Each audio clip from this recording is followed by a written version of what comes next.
Hey, how's it going, everybody? It's Ejecta, and welcome to Blood Moon Tycoon. Today, I'm going to show you all of the gear and weapons that you can buy in the Ruby store. There are a lot of cool items in the store, but some are more practical than others. Let's get started and I'll show you how each one of them works. To get to the Ruby store, click on the red shopping cart icon. First, you'll see we have the cloaking staff. You can buy this for 2,000 rubies. Hammer time for 4,000 rubies. Dynamite for 6,000 rubies. A flashbang for 8,000 rubies. And the spy drone for 10,000 rubies. Let's equip all these items and then we'll walk through each of them. And you'll see here that sometimes you have to click on these more than one time. In this case, I'm having to click on them about 3 times to get them into the inventory bar. The first item we're going to look at is the cloaking staff. The cloaking staff, while you think it may be really cool, it really doesn't serve much of a purpose. When you use it, you'll see that your body will go invisible, but for whatever reason, your head still remains. Now I don't understand why they would make it so you can still be seen. But as you can see, while we're using the cloaking staff, this zombie can still see us and follow us around. And I've also heard that players can see you as well. So, to me, this doesn't seem like a practical item to purchase. I would not waste my rubies on it at the beginning of the game. Rubies, you have to farm them. It takes a while. Don't waste them on them. Hammer time, again, it's another item where you hit the zombie and you have to be really close to them in order to get it to work. And all it does is fling them a ways across the map. It doesn't do any damage. It's kind of funny to watch. You can throw them. You can do it with players, and if you want to have fun with your friends, that's one thing. But it's not a weapon per se. It's more along the lines of something that just again we knocked that zombie almost to the cove. So it has its moments. Now dynamite is pretty cool. So like with this dynamite here, you'll see when the zombie, if we plant it right there, he goes. So it will blow them up. It works out well to if you time it right, you can use it with the zombies. If you have a player who's griefing you, you can lay it outside their door. And the dynamite's cool because if they're trying to hide in their base, the blast radius will actually go inside their base. And I'll show you here. If we lay it outside of our base right here, we stand behind our wall. And there we go. So it actually blows us up. So it's a way, if someone's griefing you, or if you're the type of player that likes to fight against other players, you can use the dynamite for that reason. It actually works pretty well. And here, I always like to use the backpack just to keep things organized. And I recommend, getting used to the items that you're going to use. Just put them in the same spot so you just know where to go to get them all the time. It works well. And also, get that hyper thruster too. It's 10,000 sapphires, but it works out well if you want to fly around the map quickly. And I use it here just so if we have to find zombies, we can just fly to them. Next up is the flashbang. So when we throw this down, you'll see what happens once it goes off. And here, your whole screen will go white. Anybody in the blast radius, their screen's going to go white. And it's cool. It takes a little bit of time to recharge, but when it pops back up, we drop it here, and I'll show you when you turn your back to it. And when it goes off, see, you're still affected by it. So it doesn't matter if you're staring at it or if your back's turned. But something to take note is that there is an actual blast radius for this flashbang. If you were to throw it down and you walk away from it, you'll be able to see that anything inside that bubble will be affected. So it's a kind of a small radius here.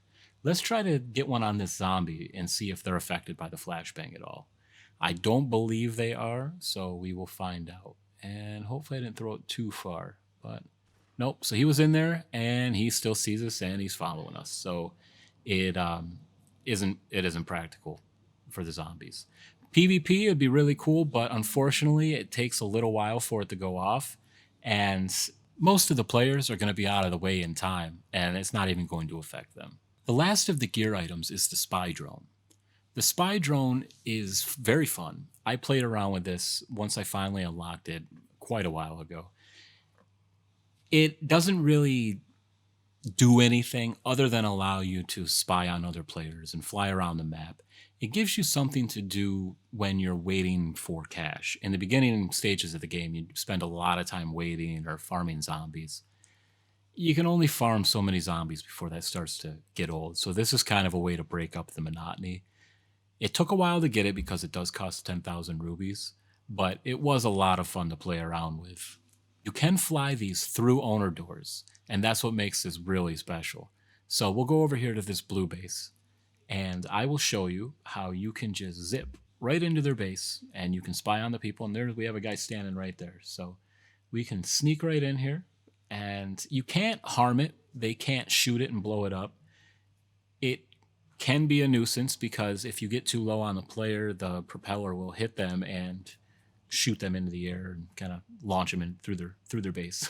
So that can be funny too if you're playing with a friend and you're just goofing off. But I always like to play around. You kind of hide behind the sign over here, and if you get positioned just right, they won't even know that you're in their base. And again, it's spying in the essence that it's fun, but in this game, you're not really. There's nothing to look at when you're spying, so it's more of just a novelty item. It's fun to play around with, and I don't know if this guy's going to be coming back. He's probably AFK waiting for his money to increase, so we'll see if he comes around.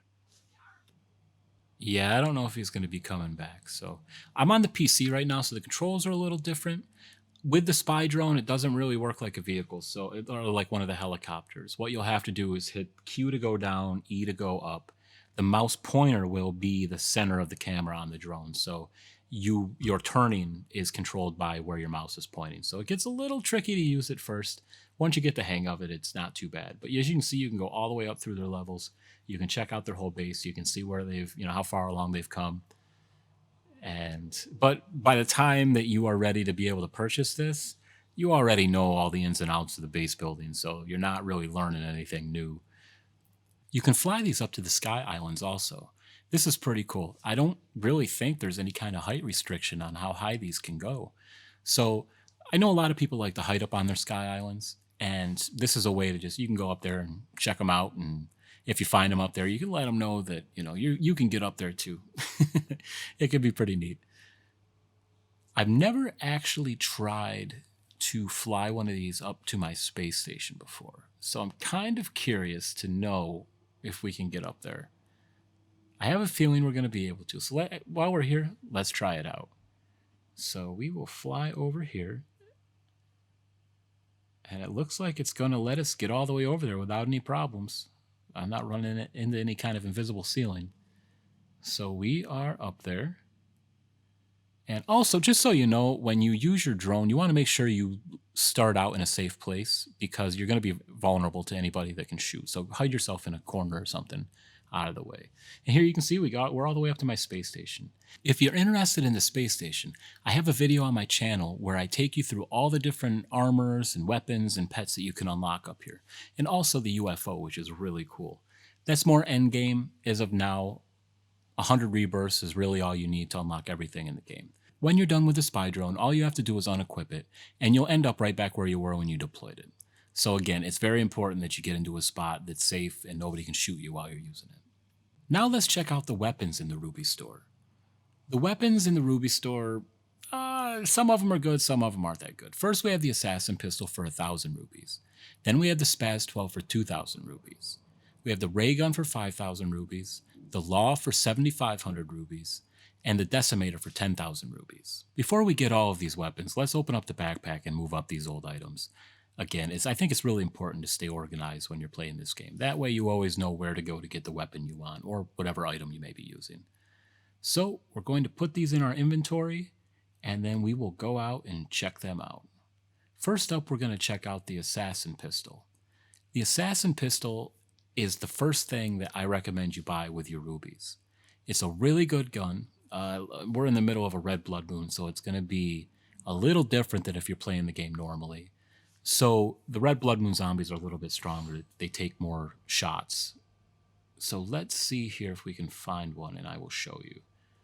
This gun works out well. So when you're going up against a regular zombie, at close range you can take them out in one shot. So let's get our Assassin Pistol, and so the red Blood Moon zombies are much faster too. So this is another trick. If you're getting attacked by zombies and they're really close to you, jump backwards, and for whatever reason it slows them down a little bit, and it gives you enough distance to be able to shoot. But as you saw, I was able to take them down in 2 shots. So let's see if we can find another. There's one right over here. And I'll fly over, and I keep hitting the wrong button. So there we go. So 2 shots and he's down. Regular zombies are down in 1. And players, if they're close enough, are also down in 1 shot. You can still hit things at medium range, but it's going to take many more shots to take something down. At long range, it's pretty much useless. The other thing that I wanted to show you here with the assassin pistol is what it looks like when you use your sight. So you zoom in, really easy to shoot, easy to aim, and it's one of my favorite guns. I still use it to this day when I'm starting out on a rebirth. Now we have our Spaz 12, and as you see, it's a good shotgun. It holds 8 rounds. The problem with this is the reloads are a little bit slow. A couple shots will take down a zombie if you're close enough, or if you get lucky with a headshot, it'll take them down in one, but it doesn't always happen that way. Most of the time you'll find it takes a couple shots to take a zombie down. So now let's zoom in here. We'll try it from a little bit further away, and I don't even think we're hitting them from that far back. And that was about medium range, so it looks like with the shotgun, you got to be pretty close in order to use it. Oh, we're getting bit. We got to jump. And we'll take that one down. We got it. Okay, so let's see what we have next. So next up is the ray gun. The ray gun was the first weapon that I bought with rubies. And it was 5,000 rubies. It's really good at medium range. And as you can see here, we're taking zombies down quickly. When it comes to what weapon you should buy first, it's really a decision between the ray gun and the assassin pistol. It's all about your playstyle. Like I said, this was the first weapon that I bought, and I liked it. It was fun. It's pretty powerful. It works. Oh, we just got it. So one thing to always watch out for, especially in the Blood Moon, is your back, because zombies will come out of nowhere. So again, let's go to the backpack, drop these old weapons that we don't use. We'll grab the ray gun, the law, and the decimator. And again, you got to click them a few times in order to get these down in your inventory. So we get hyper thruster, and then also I'm used to my hyper thruster being on key number 1. So we'll move that back over here, and as you see when you do that, whatever was in key number 1 moves to where the hyper thruster was. So I'm just going to reorganize these here so we have them in the right order. And just give me 1 second. Now we should be good to go. So let's go back out here and we will check out the ray gun one more time, because I want to show you what it looks like when we zoom in and use it a little bit more. It's almost nostalgic for me. And I think I say this in all my videos, but as you can see how I'm flying around here with the hyper thruster, it is a great way to get the zombies quickly if you're farming them. So now let's check out the law. And the law is basically a bazooka. And the only thing I don't like about this is that you have to reload after every shot. And I know that's realistic, but it takes a little while. If you miss, which is a possibility, sometimes you aim too high or too low, it's critical that you get away or you find some place to hide while you're doing the reload. Now, range-wise, as you can see, we can shoot our base from here, and the aim, it works pretty well. We were able to hit the door. But again, I never really got into this weapon. It is fun and you can blow them up. We can try it here on this chilling. The special zombies, I've used this before on other events, and it doesn't work that well.